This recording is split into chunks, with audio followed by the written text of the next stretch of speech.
So after weeks and weeks and weeks of deciding it would be a failure, the Magic weekend has been and gone. And there were some Rugby League games. There was lots of fun. People enjoyed themselves in the stands. Some people shouted in microphones and played very loud music, because that's what we like. And Rugby League was the winner. Well, maybe 99% of Rugby League was the winner. This is the Monday morning wrap-up from Forty20. It started on Saturday at the Magic Weekend. Catalan Dragons edged out Wakefield Trinity 25 points to 18. Foolishly, I'd gone for Catalans by 1. And I thought I'd got my tip right when Gigo picked over a drop goal. But I wasn't to be, because Catalan scored a late try. Now let's hear from Wakefield's former captain, Danny Kerman, who scored at Anfield. Yeah, it was a tough defeat, but I think it was a good reaction still from last week. I think we let ourselves down a bit last week. We've had a really good week training and prepared really well for this game. I think, Catalan are in really good form, so it was always going to be tough today on a big stage and a big occasion like it was. And, they didn't surprise us with anything, but I thought they started really well, and, we sort of matched them without doing too much with the ball, and we give ourselves a lot to do in the second half, but show great character, come out and firing, and give ourselves a chance to win the game really, and we just fell short in the end. Yeah, great. 10 minutes or so after the half-time interval, but obviously, as you say, just too much to do. Yeah, it was. There were a few key decisions in the game. We get one disallowed for a forward pass. They get one which looked marginal, but those things happen in games. And ultimately, as you said, and as I said, we give ourselves a little bit much to do, but we were very close to getting there in the end. With the penalty at the end, and we run the ball and probably could have kicked it, but things like that happen in games, especially in Rugby League, and I just thought it was a really good game. Both teams had a really good crack at it, and started off Magic Weekend really well, and it's you can see already the atmosphere out there is brilliant, and hopefully it's a good weekend. You've been at plenty of these. What have you made as Anfield as a venue? Oh, brilliant. I think you just look at the history of the place, the stadium, everyone that's in there seems to have really bought into it, and I've said this before, you look at the amount of fans in there from different clubs. There's no other sport like that, and that's credit to all the fans that are in there, and credit to the game as well. It's a real family atmosphere, and it's great to see all the kids leading the teams out as well, the future generations of Rugby League, and this will only bode well for them and give them a great deal of excitement, I'm sure. To score out there yourself, what did that feel like? It's a bit of a shock really. It's a while since I've scored a try, but yeah, nice to get a try. It'd have been nicer to get a win. It's a bit of a cliche, but I've not scored for a long time, so I'd have swapped that for a win. Tries don't matter too much now. I'm a back rower. You might ask the wingers; they'll tell you something different. But yeah, it was nice to get over. But as I say, the team's the most important thing to me, and I'd swap that for anything. Go again next week. Challenge Cup tie away at St Helens. That's it. Exciting. It's exciting times. I think. We've done it tough over the last couple of months, the players that we've had missing, but we've not really whinged about it. We've just got on with our jobs, and that's what it's all about, having a big squad. We've got some great young kids that have been doing really good jobs and having to play week in, week out. The likes of Jordy Crowther, who missed out today. Max Jowett's come in and done a really good job at fullback. So we'll have another good week and look forward to the Challenge Cup against probably the best team in the competition, but we love being an underdog, and that's what we tend to thrive on, so we'll look forward to it. So win for the Catalans. That was followed by Hull FC versus Huddersfield. Now, going into the weekend, I thought, well, this is a game I'm not particularly too bothered about seeing. And maybe that's the way the Hull players thought as well. 55-2. And when you think that 2 was a penalty just before half-time for Hull, when the clock had stopped and the hooter had gone, it should have been 55-0. Hull, awful. Huddersfield, very good. They move up to 8th at the end of the weekend. Hull still in the top 5. They are 4th, just behind the Catalans, who of course they play in the Challenge Cup this week. We'll get the Hull reaction first. Went into the mix zone, and Jamie Shaw was there, and I still want to speak to him, and I thought, well, I may as well, and here he is. Jamie, what do you make of a result like that? I guess it's shell-shocked, I guess. Yeah, very disappointing, especially after the result last week. We trained really well for it, but everything seemed to go wrong that could go wrong out there, and like I said, I was bitterly disappointed. Your coach was saying that first 20 minutes really killed you, the amount of 7 tackle sets given away, penalties as well, and Huddersfield got on a real roll. Yeah, like I said, everything that could have gone wrong did go wrong. I think the kick through first play, and I slipped over and they scored. It all went downhill from there, and like you said, you can't afford to give that many 7 tackles sets away. It just hurts you when when it comes to D, but like you say, we're all disappointed, but we can't really afford to dwell on it with a big game coming up on Thursday, so hopefully we can just get it to bed tomorrow. Massive game in the Challenge Cup, and it's not just yourself. There are plenty of inconsistent sides in this division. That's why it's so hard to predict what's going on. But I guess no one knows the key to consistency. No, that's the thing. No one knows the key to it, and it's not as if we had 1 or 2 players off tonight and you can mop all their stuff up that they do wrong. It was literally 1 to 17 who was off, and we can't afford to do that if we want to be up there contesting. I feel quite sorry for Jamie Scholl. And what else can you say when you've been absolutely battered? Positive, Huddersfield. Let's hear from 2 of their try scorers. Darnell McIntosh in a moment, but first the England international, Jermaine McGilvery. Yeah, I don't know what it is. Maybe it's the big stage, we seem to do well. But like you said, a huge win, and I thought it was a huge rap on our defensive effort, especially from the forward pack. It was up against the wall for large periods of that game, and especially on our own try line. And I thought they worked hard from the inside to make it easy for us backs. And attacking wise as well, they ran really hard. It was really good. It makes the game simple for us backs. I reckon the forwards won us that game, and us backs just put a bit of a score on. But their effort was absolutely outstanding. See, just 2 points and just a penalty before half-time is a great effort for any team, even scoring 55 points or whatever. That defensive effort was superb. Exactly. How many times do you see a team not score a try and simply, they're normally evenly matched. So that just shows our huge effort in defence, not just attack, which is a credit to the boys, really. It's a difficult league to call from our side of things. Results are inconsistent for all teams, but that's a big result for you in terms of moving up the table. Yeah, like I said, the whole league's inconsistent, except for St Helens. They've been the standout team for me, but there's not too much of a big gap between the middle and the top 3 or 4. Obviously, Saints are walking away with it, so if we could pick up a couple more points, you never know where we could end up come end of the season. Good chance of any team really ended up in that top 5. Scoring tries in front of the Cop End, what did that feel like? Oh, it was awesome. It's my second time of basking. We won here with the Kiwis, but I didn't manage to get on the score sheet at all. But to score at the Cop End is a proud moment for me and for my boys as well. They'll be watching at home and seeing me do that, so really good. A week off next week, not a week off you'd want without being in the Cup, but I guess a nice chance to refresh yourselves with some big games in the league coming up. Yeah, we'll be training hard during the week, but like I said, we'll have a rest the next weekend. But it'll be a good game to review and fix up on some things, especially attacking wise and a bit of defence. But it's nice to get a huge win and going into a little bit of a break after 5 days of hard training. Darnell, a great result today. This stupid question, but you kind of expecting anything like that? No, I've been saying all week, anything like that. This year, you expected tight score lines. Anyone can beat anyone, so I don't think anyone's expecting to go and blow anyone away with them score lines. But when you come away at a score line like that, attack-wise, you've got to be really happy with it, and then D-wise, we're over the moon. Record win for a club at the Magic Weekend as well for Huddersfield, and it just seemed to be from minute 1, just blew them away. Yeah, we've probably started year and in past times as well. We've probably started slow as a team, and we know Hull. If you give them a little bit to start with, they can run away with the game quite easily. So we put a massive emphasis this week on going out there and starting big. Completing your first 5 sets and having 3 good first 5 D sets. It didn't go to plan exactly, but as long as you stick with that mindset, it paid off. 2 competition points, and with how tight the league is this season, that's the most important thing about today. Yeah, that mid to bottom bit, all the way up from the top to the bottom, is very tight.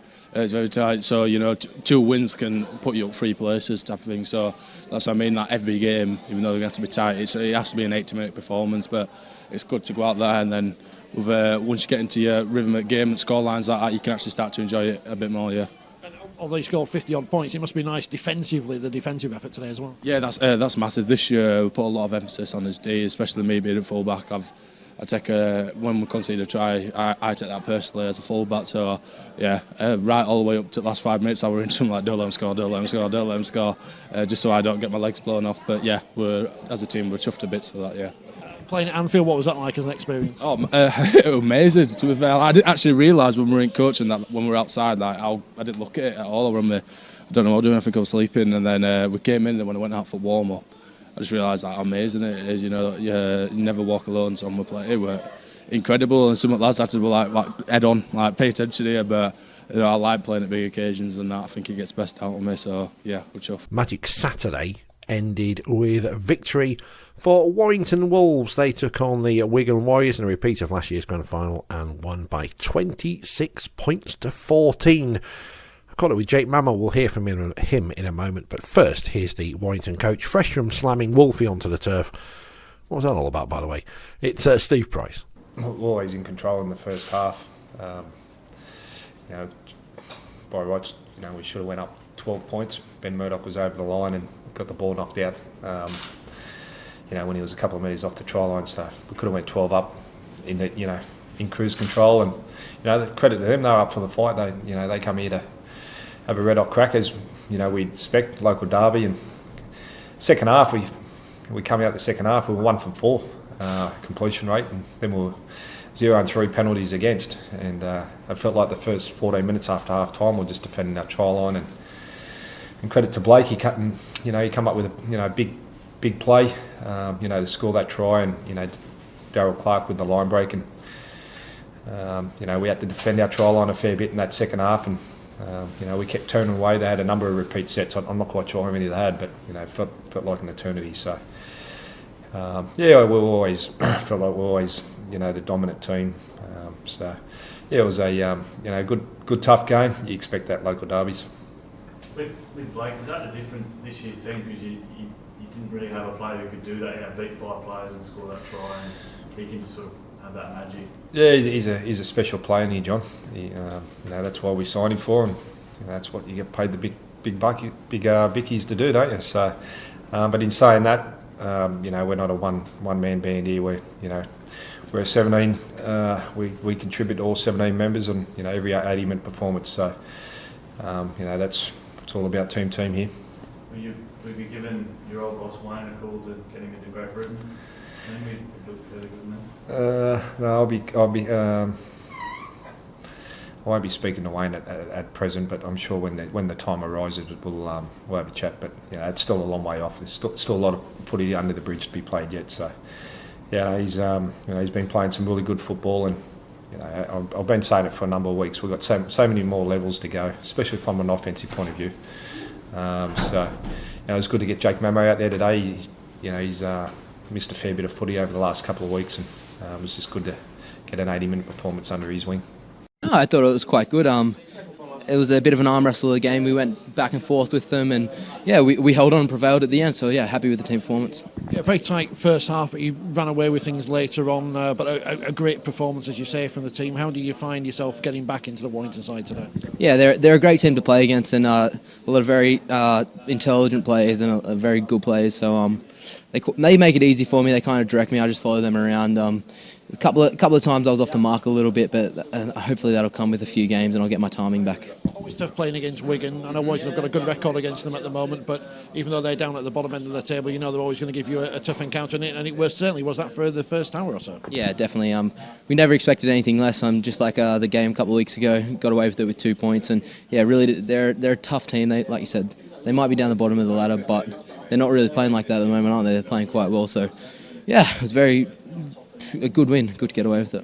Especially, I guess, coming off that defeat last week, a surprise defeat last week. The Super League is unpredictable, but you need to keep those wins on the board and keep the pressure up on St Helens, and you certainly did that today. Yeah, that's right. It's can't be on the game every week, and last week was a little bit of a letdown, but we brought it back this week, so it's just trying 3 steps forward and not many steps backwards. That's the plan. What do you make of playing at Anfield, a great stadium in the world of football, and obviously Super League graced it today? Yeah, definitely. It's pretty special to play here. It's exciting. Being an Australian guy, I'm not much of a football fan, but plenty of friends that are, so telling them all that I was playing here, and it's exciting. It's a huge stadium with a lot of history, and it's good to be here. So that was Saturday. Also on Saturday in the Championship, Toulouse Olympique beat Lee 44-16. On Friday it was Sheffield 16, Toronto 42. And in Sunday's action, Barrow beat Rochdale 54-10, Batley 26, Halifax 16, Featherstone 42, Bradford 4.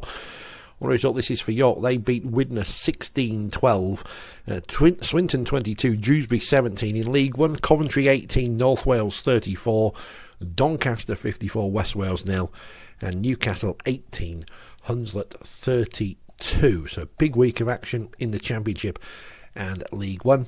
In the Championship table, of course, Toronto and Toulouse still top of the table after the weekend's events. Toronto on 28 points, Toulouse on 22. York up to 3rd, and it's Featherstone, Sheffield and Lee all on 18 points, 4th, 5th and 6th. Bradford in 7th, same number of points as Halifax, they're both on 16. Batley in 9th, Swinton 10th, Dewsbury 11th, Barrow 12th, Widnes and Rochdale still in the relegation zone as we head into the second half of the season. League One table looks slightly different. I forgot to mention the games in League One on Saturday when Keighley lost to Oldham 52-12. How's sacking your coach going on there, Keighley? Whitehaven 32, London Scholars 6. So Whitehaven top the table, 2 points clear for the Scholars. Then comes Oldham, Hunslet, Newcastle and Doncaster making up the top 6. Workington 7th, and it's the Crusaders, Coventry, West Wales and Keighley still on -8 point at the bottom of the pyramid. On to Sunday in Super League at the Magic Weekend, and first up was an intriguing game.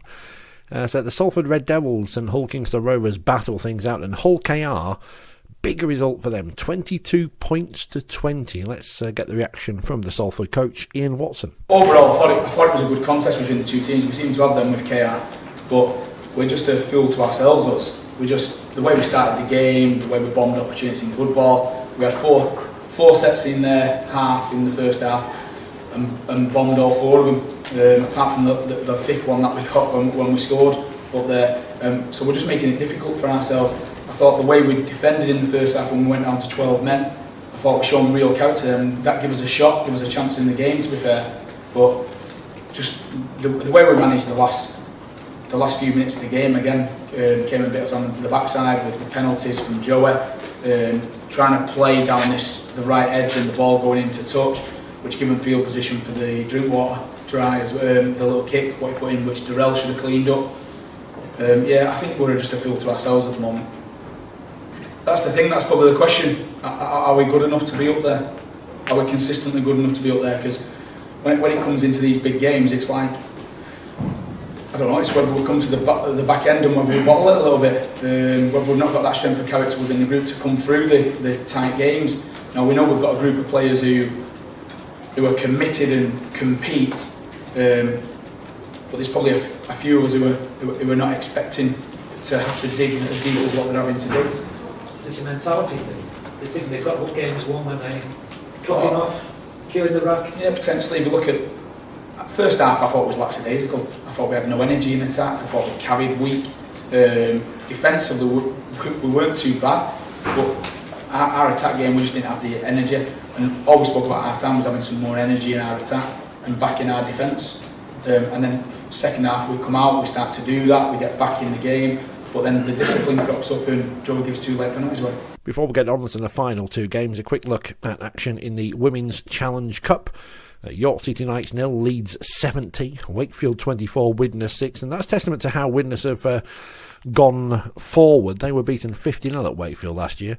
Keighley Albion 50, Halifax 9, Barrow 18, Warrington 38, the RAF 0, Bradford 56, Stanley 0, St Helens 96, Army 14, Wigan 50, and in the game on Thursday in front of over 1,000 people, 1,180 or something like that, Castleford 48, Featherstone 4. Not sure when the draw for the next round's made, but we'll no doubt talk about it on 4020 Live. Back to the Magic Weekend. Back to Sunday, and it was the big game of the weekend we all were looking forward to. Leeds Rhinos in crisis, as Brian Carney said on the telly, taking on the London Broncos, and Leeds edged it in the end, 24 points to 22. Let's hear from both coaches in a moment. Richard Agar, but first here is Danny Ward. The start of the game's hers. We're all right chasing game down, and we've said that before. We've been in this position before where teams have started and scored 2 quick tries, and then we're always chasing the game when the pressure's off us a little bit. We play better, but we've got to handle that pressure from the off better, and maybe the game got a little bit better of them. The stadium, magic, the big crowd, maybe a couple a little bit overall to start the games, but they'll be better for the experience and they'll learn from it, and we'll be better for it. Surprisingly okay. I don't know why, whether it's I'm a little bit later in life or what, but yeah, I was surprisingly calm, mate.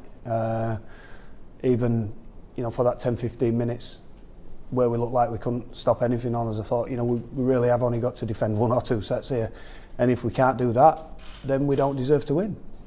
Plain and simple.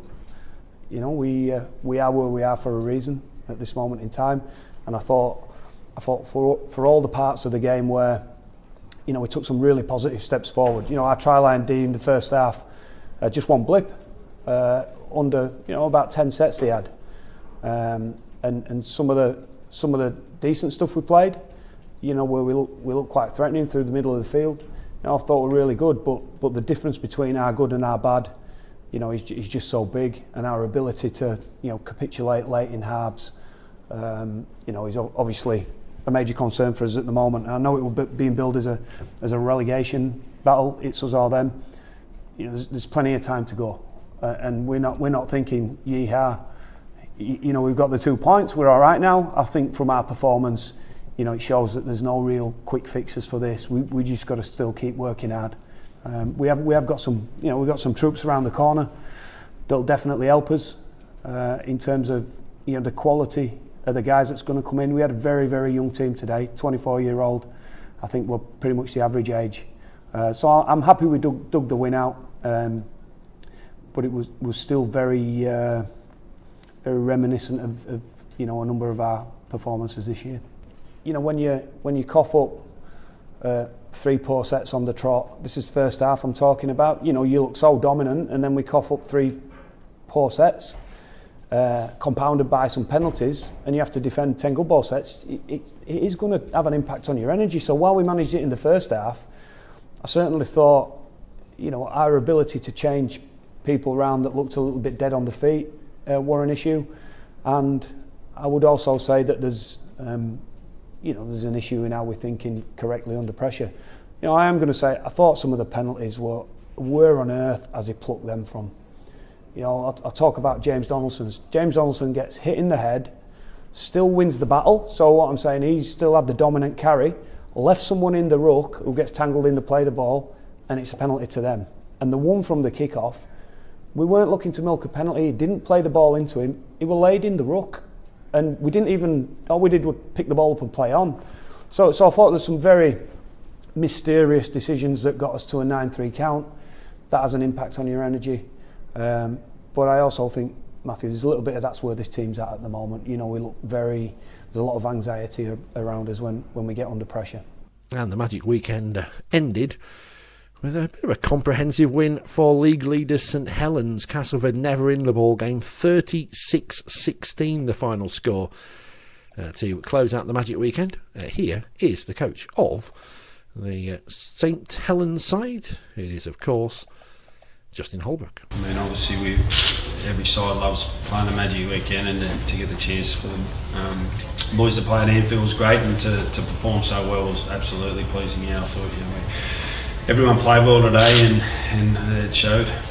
It was just pleasing for us to put in a good performance and get back to playing really well, and I thought we did that again today. As I said, I thought everybody played their part. Obviously, Johnny, Tio and Curdy are really controlling games really well, and everyone's doing their job, so it's it was great to watch today. I am proud. I said I love coaching, and the group of players I've got a fantastic to work with, and we always want to get better, and it's not in an individual sport, and I'm not on the field, so we've got a long way to go this year, but so far so good. I think we're playing really well, and in the big moments of games so far we're performing really well. So that's it, Magic weekend in the books. It's Challenge Cup quarter-final weekend. Hull FC versus the Catalan Dragons, Hull KR versus Warrington, St Helens versus Wakefield, and, of course, the final game of the weekend sees Bradford Bulls take on Halifax. We will know who will be in the semi-finals by the end of the weekend. Join us on Monday from 6 for more live Rugby League discussion on 4020 Live, and keep your eyes on our social media throughout the week for even more Rugby League from the 4020 TV team.